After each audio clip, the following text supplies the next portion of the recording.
Nestapa Ngatmini, ibu dianiaya anak hingga tewas di Asahan, bermula ingatkan minum obat.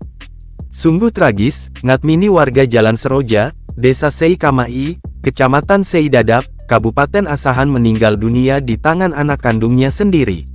Diketahui pelaku Apri Kurniawan 31 telah menganiaya Ngatmini hingga meninggal dunia Senin tanggal 11 Desember tahun 2023.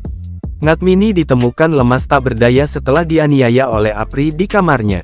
Dengan wajah lebam, dan hidung mengeluarkan darah, Ngatmini sempat dilarikan ke rumah sakit.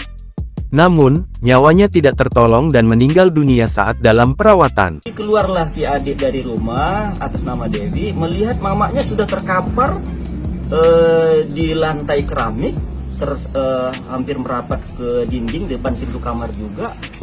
Jadi dalam keadaan menangis dan tersiksa gitu dia. Ngatmini sempat dirujuk ke dua rumah sakit di Kisaran, dan meninggal dunia setelah dilakukan perawatan di RSUD Haji Abdul Manan Simatupang Kisaran. Korban meninggal di rumah sakit umum, yang semula pihak keluarga membawa korban ke rumah sakit perkebunan Sedadap 34, Sedadap 12, namun karena keterbatasan di sana terkait sarana yang dimiliki oleh pihak rumah sakit, maka disarankan untuk dirujuk ke rumah sakit Abdul Manan Simatupang Kisaran.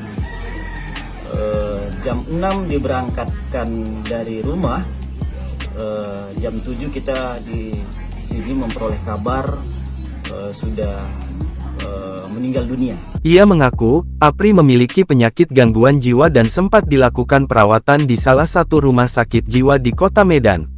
Namun, menurut Kades, Apri sempat dilakukan rawat jalan dan menunjukkan kondisi yang sudah mulai normal dan ikut membantu kegiatan gotong royong. Dengan obat itu, ya beliau normal seperti mana biasanya, sehat itu. Tapi karena beberapa hari ini nggak pulang ke rumah, mamanya jadi ragu gitu. Jadi tadi malam pun saya dengar dari kakak atau adik ya, kakak adiknya ya gitu juga, mamanya menganjurkan suruh minum obat, tapi dia nggak mau. Jadi kadang ngoceh sendiri, ketawa, gitulah dia, nangis, gitu.